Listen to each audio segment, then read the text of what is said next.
മുൻ മുഖ്യമന്ത്രി പിണറായി വിജയന്റെ നവകേരള യാത്രക്കിടെ നടന്ന പ്രതിഷേധത്തിൽ കോൺഗ്രസ് പ്രവർത്തകരെ ആലപ്പുഴയിൽ തല്ലിച്ചതച്ചിരുന്നു.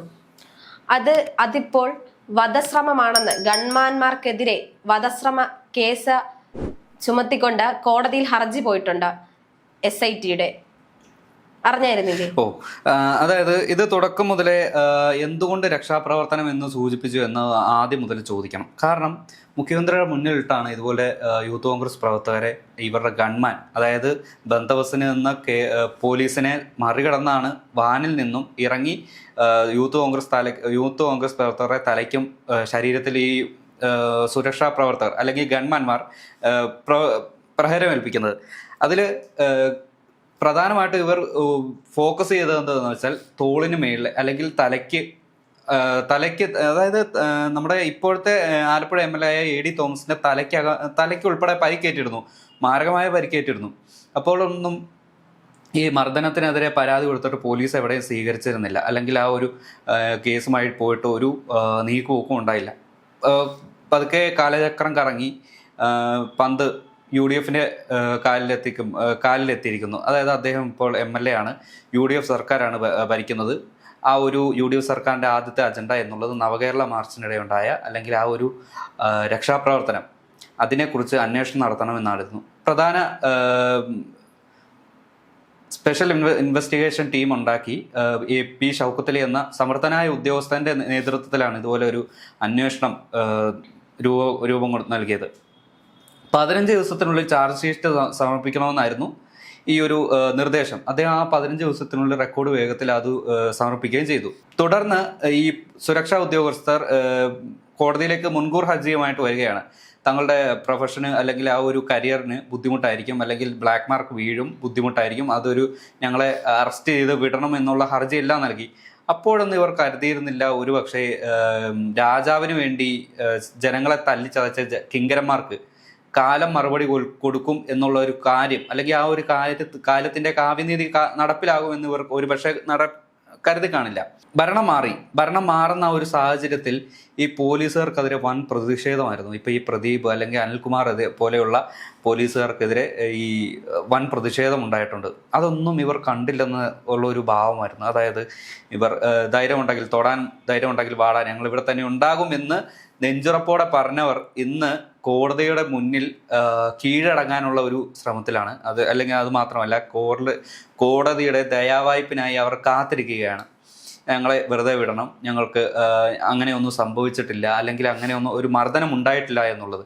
കാരണം നമ്മളുടെ ഈ തലയ്ക്ക് മുകളിൽ അടിച്ചാൽ തന്നെ, അല്ലെങ്കിൽ നമ്മൾ കഴുത്തിനൊന്ന് ഒരു കുത്തിപ്പിടിച്ചാൽ തന്നെ അതൊരു വധശ്രമത്തിന് കേസെടുക്കാവുന്ന ഒരു കാര്യം, അല്ലെങ്കിൽ അതൊരു നിയമമാണ്.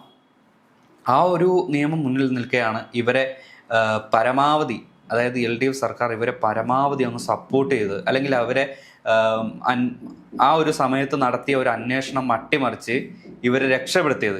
ഈ രക്ഷപ്പെടുത്തിയ ഉദ്യോഗസ്ഥനടക്കമാണ് ഇപ്പോൾ ഈ ഒരു കോടതിയുടെ ശിക്ഷാ പരിധിയിൽപ്പെടുന്നത്. അപ്പോൾ കാരണഭൂതനായ അല്ലെങ്കിൽ ചക്രവർത്തിക്ക് വേണ്ടി വാളെടുത്ത എല്ലാ പടനായകന്മാരെയും ഏകദേശം കുടുക്കിക്കഴിഞ്ഞു. ഇനി നടപ്പാക്കാൻ പോകുന്നത് ഇവർക്കെതിരെ വാളെടുത്ത ഓരോ സേനാപതികൾക്കെതിരെ ആയിരിക്കും. അതാണ് ഇനി നടക്കാൻ പോകുന്നത് ഭാവിയിലേക്ക്. ഒരുപക്ഷെ UDF സർക്കാർ അധികാരത്തിൽ വന്നിരുന്നില്ലായിരുന്നെങ്കിൽ ഈ കേസ് മാഞ്ഞു പോയേനെ. അല്ല, അത് ഓൾറെഡി ആ ഒരു സമയത്തെ അത് മാഞ്ഞു പോയിരുന്നു. പിന്നെ അത് തെളിച്ചെടുക്കുന്നത് ഈ നിയുക്ത MLA ആയി AD തോമസ് സ്ഥാനമേൽക്കുമ്പോൾ അദ്ദേഹം ആദ്യം കൊടുത്ത നിവേദനം ഇതാണ്. ഈ ആലപ്പുഴയിൽ വെച്ച് നവകേരള സദസ്സിനിടെ കരിങ്കൊടി പ്രതിഷേധത്തിനിടെ ഈ ഗൺമാന്മാർ അവരുടെ പ്രോട്ടോകോൾ ലംഘിച്ചുകൂടിയാണ് ആ ഒരു മർദ്ദനം നടത്തിയത്. പരമാവധി ആ ഒരു പോലീസുകാർ, അല്ലെങ്കിൽ ഈ ബന്ദോബസ്തിന് നിന്ന പോലീസുകാർ പിടിച്ചു മാറ്റാൻ ശ്രമിച്ചിരുന്നെങ്കിലും അല്ലെങ്കിൽ പിന്തിരിപ്പിക്കാൻ ശ്രമിച്ചിരുന്നെങ്കിലും അവരെ തട്ടി മാറ്റിയാണ് ഈ നീല ഗൗണിട്ട അല്ലെങ്കിൽ നീല യൂണിഫോം ഇട്ട ഈ ഒരു ഗൺമാന്മാർ ഏറ്റവും കൂടുതൽ അതിക്രമം ഉണ്ടാക്കിയത്.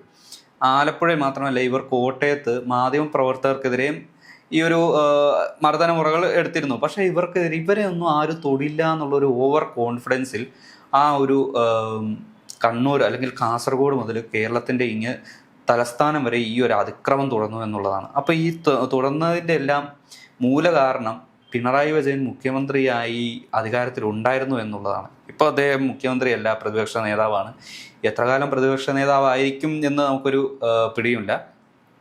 അപ്പോൾ ഒരു മൗനസമ്മതം നൽകിയ പേര്, അല്ലെങ്കിൽ ആ ഒരു തെറ്റ് കണ്ടിട്ടും നടപടി എടുക്കാത്തതിൻ്റെ പേരിൽ ഈ ഒരു കേസ് മുൻ മുഖ്യമന്ത്രിയായിരുന്ന പിണറായി വിജയനെതിരെ തിരയാൻ വകുപ്പുണ്ട്. അല്ലെങ്കിൽ അങ്ങനെ ഒന്ന് വാദിച്ചാൽ അങ്ങനെ ഒന്ന് തിരിയാവുന്നതേ ഉള്ളൂ. ജനങ്ങൾക്ക് തന്നെ ഇതിൽ വലിയ എതിർപ്പുണ്ട്. അതുകൊണ്ട് തന്നെയാണ് ആലപ്പുഴയിൽ AD തോമസ് വലിയൊരു വിജയം കാഴ്ചവെച്ചത്. LDFന്റെ മികച്ച കോട്ടയായ സ്ഥലത്താണ് അദ്ദേഹം വിജയിച്ചു കയറിയത്. അതെ, അത് ആലപ്പുഴയിൽ മാത്രമല്ല, ഇപ്പോൾ CPMന്റെ ശക്തി കേന്ദ്രമായ കണ്ണൂരിലെ തളിപ്പറമ്പും പയ്യന്നൂരും എല്ലാം വൻ വിജയമാണ്. അതും വിമതരാണ് ആ ഒരു കോട്ടകൾ ഇടിച്ച് തകർത്തത് തന്നെ. ഇതിനെല്ലാത്തിൻ്റെയും ഒരു അടിസ്ഥാന കാരണം എന്താണെന്ന് വെച്ചാൽ സർക്കാരിൻ്റെ ഭരണവിരുദ്ധ വികാരവും അല്ലെങ്കിൽ ഈ ഒരു സ്വേച്ഛാധിപത്യപരമായുള്ള ഭരണവും കാര്യങ്ങളും എല്ലാമാണ്.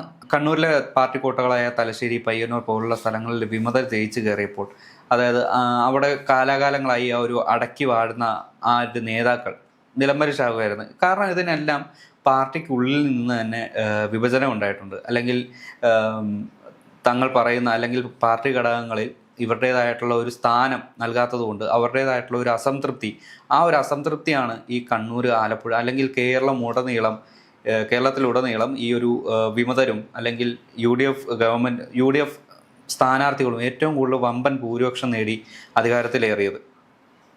ഇന്ന് കോടതിയിൽ കീഴടങ്ങാനിരുന്നതായിരുന്നു ഈ ഗൺമാൻമാർ. പക്ഷേ ഈ ഒരു റിപ്പോർട്ട് SIT സമർപ്പിച്ചത് അറിഞ്ഞതിന് ശേഷം അവരിനി കീഴടങ്ങില്ല എന്നുള്ളൊരു നിലപാടിലാണെന്നാണ് അറിയാൻ സാധിക്കുന്നത്.